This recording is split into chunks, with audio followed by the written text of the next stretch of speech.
Are you tired of being the friend that's always broke? Tired of hiding from all the bill collector phone calls? Or maybe you just like money and want more of it? Well, if that's you, great, because this episode, we're tackling our finances, and I have somebody that's going to show us just how to do that.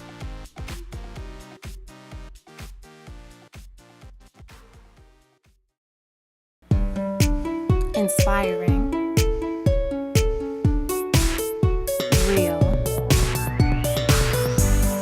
Funny.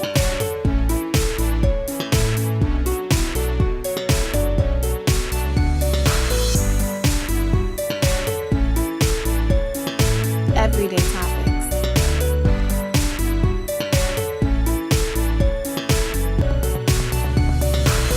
This is Jess. I'm your host, Jessica Levine, and with me right now are a group of young women that are going to join me in this conversation about finances. I'm going to let them introduce themselves.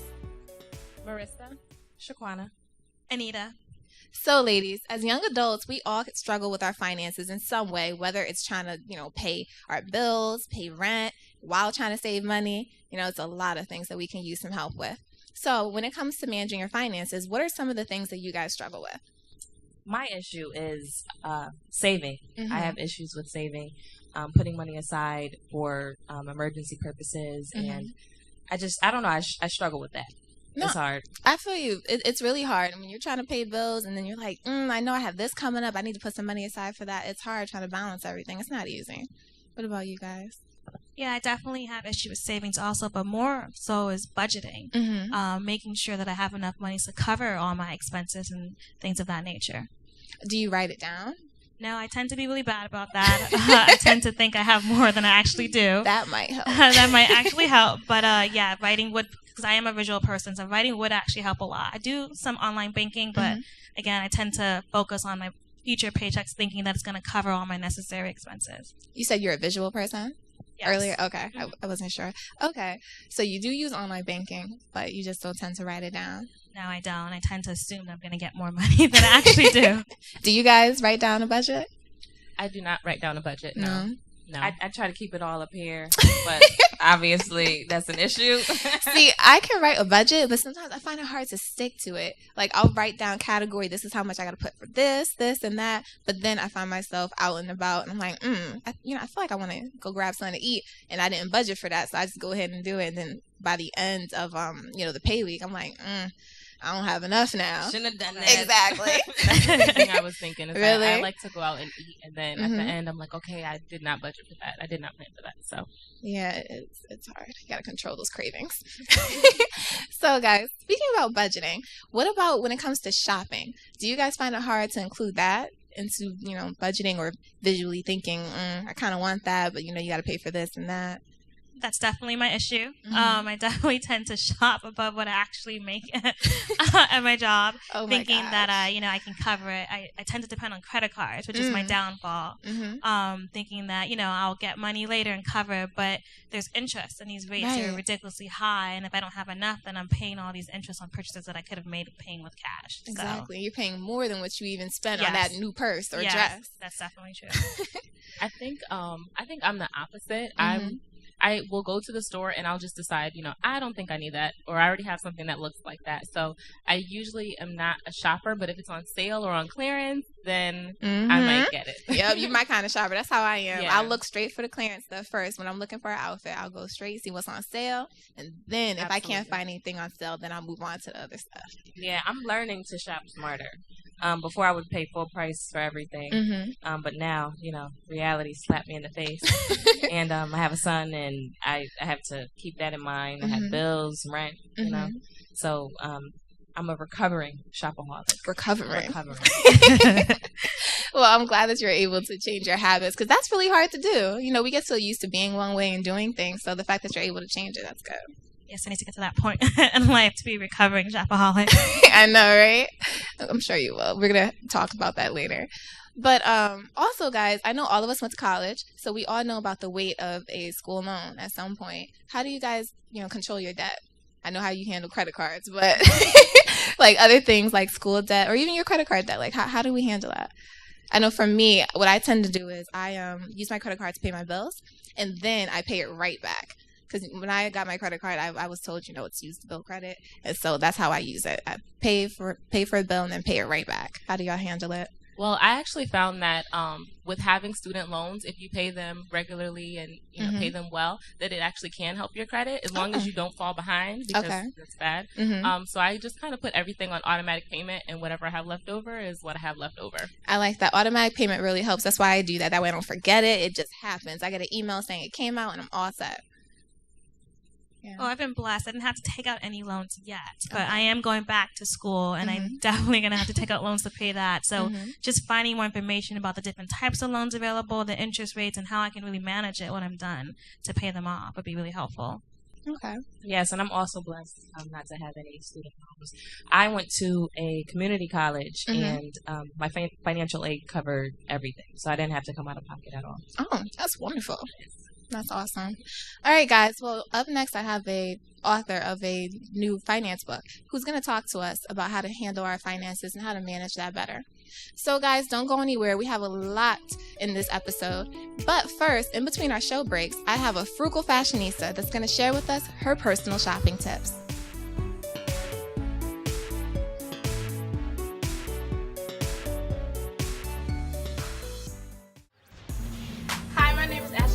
Today, I'm at Plato's Closet right now, and I would love to share with you some fashionable budget tips on how to shop within your budget. My first tip right now is to make sure when you do shop, either at a consignment or a thrift store, you want to make sure that is within your personal closet. Make sure everything that you do look at, it fits who you are as a person.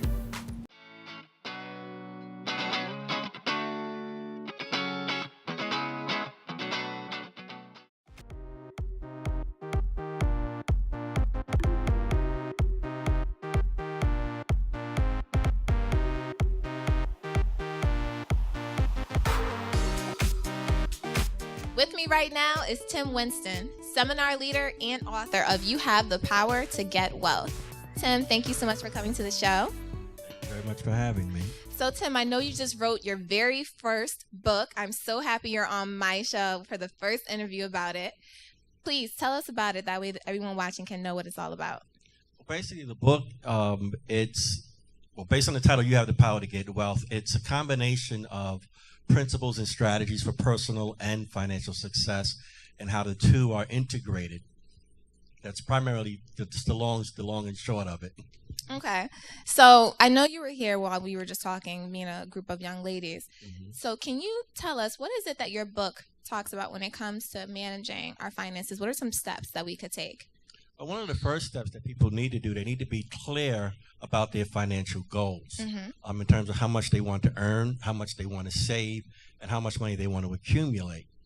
And those are those are the main areas that they need to focus on. You need to be absolutely clear about those financial goals. So knowing where they want to get to. Exactly. But something else that you bring up in your book is first, before you even get that far, it's knowing where you are. Exactly. Right. If you don't know where you are, it's difficult to get to where you want to go. So they need to understand the financial position. That's understanding your net worth and your cash flow. Okay. Can you define those for those that might not know? Well, the net worth, basically, it's everything you own minus what you owe. Okay. So if some of the young ladies that were here, they had student loans. They talked about that. Now, if you have, say, maybe $1,000 or so saved up, or your jewelry and all your assets come to a couple of $1,000, but you owe $100,000 in debt, then if you have $1,000, you're like over $90,000 negative.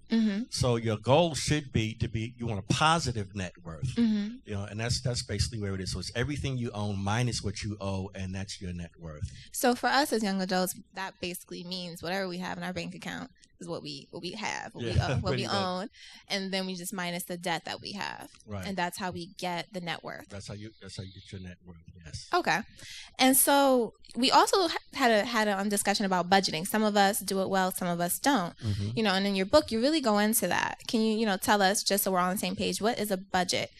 Well, budget. There's two parts of the budget. The first part is identifying where your money's going to go first. So you break it down into the basic categories. Obviously, there's your food, your rent, utilities. Those are fixed expenses. Okay. And then there's discretionary expenses where clothes, things that you want but don't necessarily need. So you want to include that stuff into your budget, eating out and things like that. Okay, that's what we were talking about. That's what we need to do, because we don't include that part, and then we mess up our budget at the end. Right, it throws it off. So you have to, that has to be included in your budget as well. Okay. And the other side is tracking. That's the difficult part, but if you have to know where your money went, because a lot of times people say, well, I have X amount of money, and I heard the young ladies talk about, spending and getting off of the budget, and they don't know where the money went. So you want to keep track of your spending.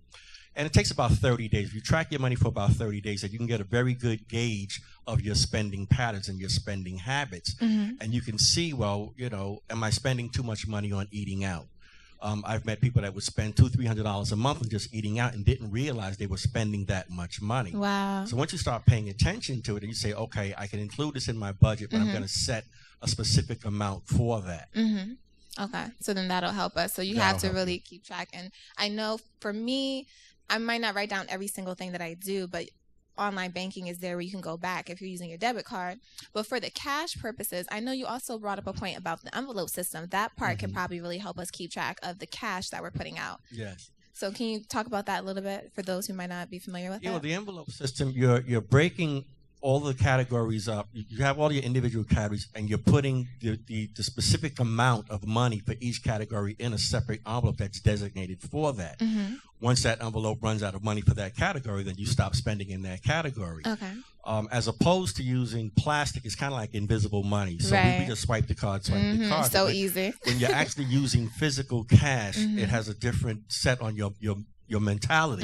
Because you start seeing the money disappear, and you become a little more reluctant to spend. You look in your wallet or your purse, you say, well, I only have $20, and I'm going to kind of hold on to this. Exactly. But when you're using the plastic, it's just we just swipe.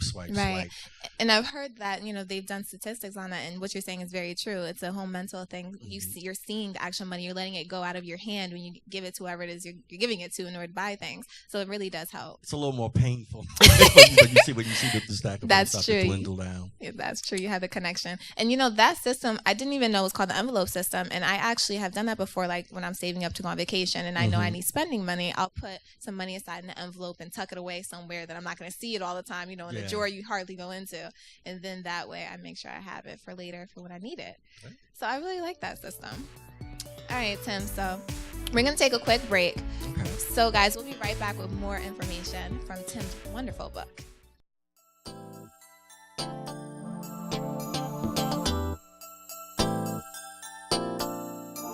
All right, guys, I'm taking a quick moment to get my makeup right. I have very oily skin, so I gotta cut down some of this shine action I have going on right now. But anyways, this show is really making me think about my finances and how I need to get things together. And, I figure we might as well start while we're young, right? I'm 26. That's still young enough to, create some good habits so that way when I'm older, I'll have better financial success. So guys, if you're out there watching this show and you're thinking you can't, please get it together. Get your money right. We can. There's nothing too hard for us to do. And also, God will, trust us with more money. That's what I believe, once we start handling it appropriately. All right, guys? So let's get our money right starting today. My second tip is to make sure that when you do shop at a thrift or consignment shop, you want to make sure that the items are in good condition. You want to make sure there's no holes or any type of things that you wouldn't really buy in a normal store. So what you want to do is make sure that it's nice and neat. And now I got a skirt, so I'm about to find me a nice shirt. This shirt will do, most definitely. So what I'm going to do, I need some shoes so that I can try it on.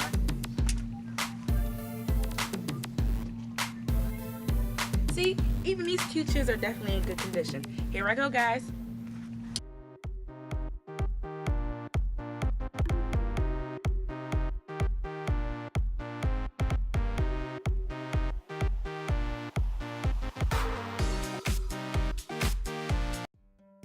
So Tim, we just got finished talking about budgeting, but part of the budgeting when it comes to trying to fit in our debt issues, how can we really get rid of that debt and fit that into the budgeting? Well, getting rid of debt is twofold. One, it's earning enough money to pay off the debt. Obviously, it's important. That's A true. lot of people are there in the misconception, well, how do I get rid of this debt? Like it just magically goes away. So part of you, obviously, you have to earn enough money to tackle the debt. Now, if you're making payments on the debt already, then as far as your budget is concerned, you need to set aside a specific amount that you can add to what you're already paying. I like to think of everything in percentages. So say I'm going to add an additional 1% or 2% or try to get up to as much as 10% in addition to what you're already paying. And that gets rid of the debt a lot faster. So you come up with a number that you can stick to, and you consistently stick to that number. That'll eliminate the debt and all the excess interest as well. Now, what about for the person that's making minimum wage, you know, or who's making barely $25,000 a year? Well, again, they have to focus on, you know, what do they need to do to increase their income. Now, if they already have the debt, then they have to really control their spending. And that goes back to the budgeting. You have to focus more on your priorities, your wants versus your needs. And getting rid of the debt has to be a very high priority.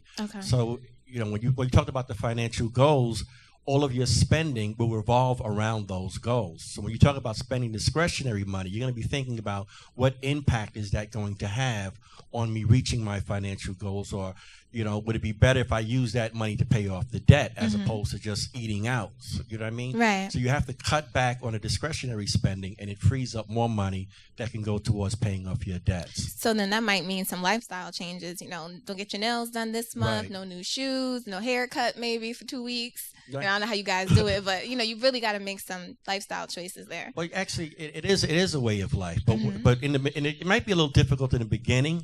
But everything that we do, we're creatures of habit. Right. And once you get into the habit of doing it, it becomes as easy or as natural as breathing in and breathing out. It just becomes a habit to you. And then when you stray from the habit, then it feels difficult. So once you get into the habit and the rhythm of doing it, it's painless. Okay. And speaking of getting into the habit of doing things, you have a actual system in your book that you talk about when it comes to eliminating your debt. Can you talk about that? Because I know you say, like, line up all of the debt you have, you know, from smallest to the biggest. Right. Well, basically what you're going to do is you're going to list all of your debts in order, starting with the smallest balance all the way up to the largest balance. It could be a home, it could be student loans, it doesn't matter what it is. You want to list all of them in order from the smallest balance to the largest balance. And again, you want to set aside a specific amount that you're going to add to those minimum payments. And then once the smallest one is paid off, you're going to take the entire amount that you was paying on that debt, and you're going to add that to the next debt that's in line. So if you're paying $25 a month on a credit card, and you say you're adding another, you know, $10, so you're paying $35. Once that debt is eliminated, you're going to take that $35 and add it to what you're already paying on the next debt in line. And instead they call it cascading or snowballing, and you're going to continue that throughout the list of all of your debts. And by doing that, even with your cars and your mortgages, you can be completely debt-free in about 7 to 10 years. Oh, okay. And, you know, the thing I like about that one is that you're compounding how much it is that you're paying from your smallest one. So you're putting even more than what you planned before you had that debt eliminated. So you're constantly putting more into it, and you're really, really getting rid of it. And the key word that you said is compounding. And that is, you know, it's like debt is almost like earning compound interest, but it's compounding interest in reverse. Exactly. So you want to eliminate that debt and free up all of that money, and then obviously your lifestyle can improve as well once the debt is gone. And you have a weight off your shoulders. Yes, You feel good.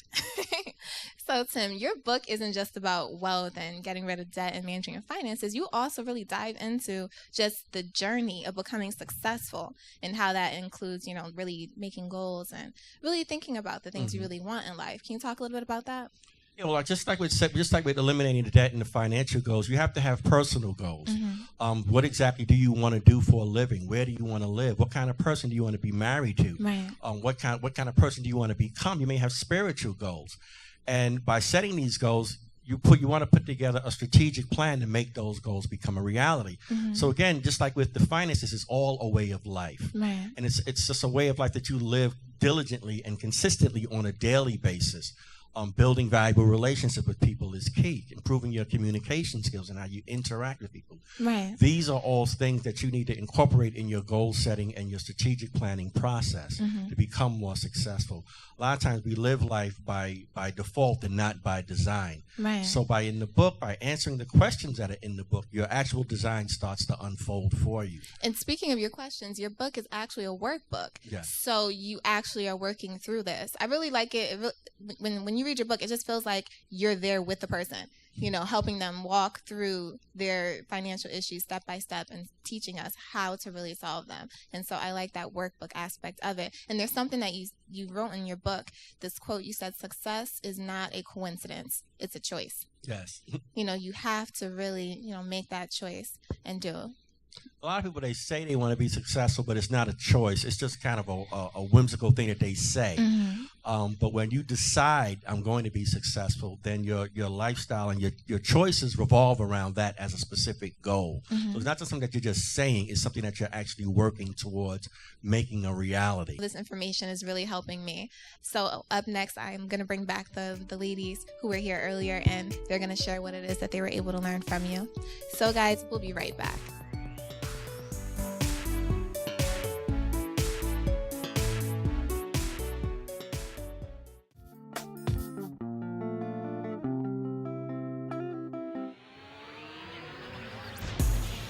I really like this outfit. It actually came together. The shirt, the skirt, and the shoes, under $50. It's okay to shop at a consignment or a thrift store. Just make sure you're really confident in your outfit. Make sure your personal style is within it, and make sure the shoes and everything else is in good condition.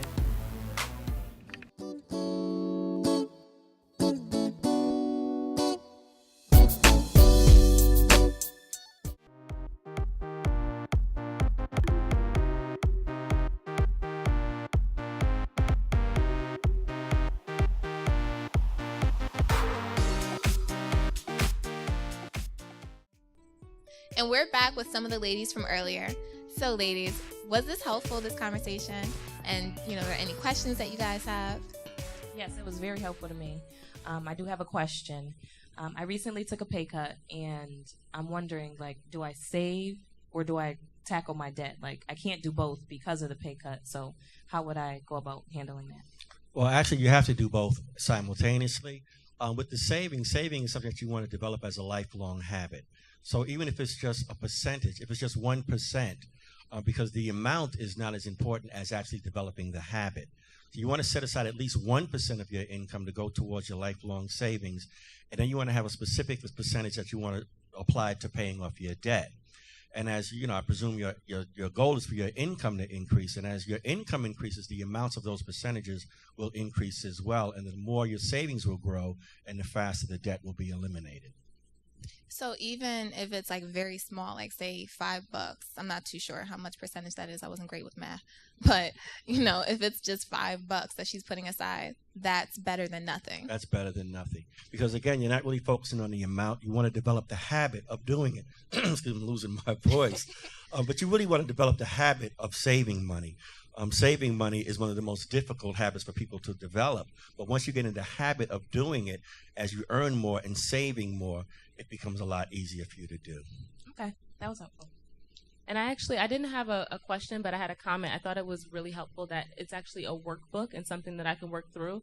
And I think that the most helpful part of your segment was the cascading, paying off bills in a way that just compounds on the larger bills. So that was really, really helpful. I'm glad you did find that helpful, because I think a lot of us, I know that, as much as 30 to 40% of our lifetime income actually goes towards just paying interest. So instead of making ourselves wealthier, we're making financial institutions wealthier. And over time, you get to a point where you don't need to use credit cards or pay. You can actually go out and buy things cash. The things that you really want, you'll be able to buy them cash when you eliminate all of the excess interest. I'm sorry, did you have something No, I was else? just going to say that's definitely a goal of mine, is to be able to always pay cash. Even though you need credit, but to have the ability to pay cash is wonderful. Including your debit card? Yes, say cash? including a debit Okay. card. Including a debit card. What were you going to say? No. I thought that was awesome. That was awesome. All right, guys, thank you so much for coming to the show. I'm really glad that you guys found this information to be helpful. And I really hope that all of you out there found this information to be just as helpful, and that you really take the advice that Tim suggested today. We all need to really tackle our debt and get rid of it. So let's get our money right, guys.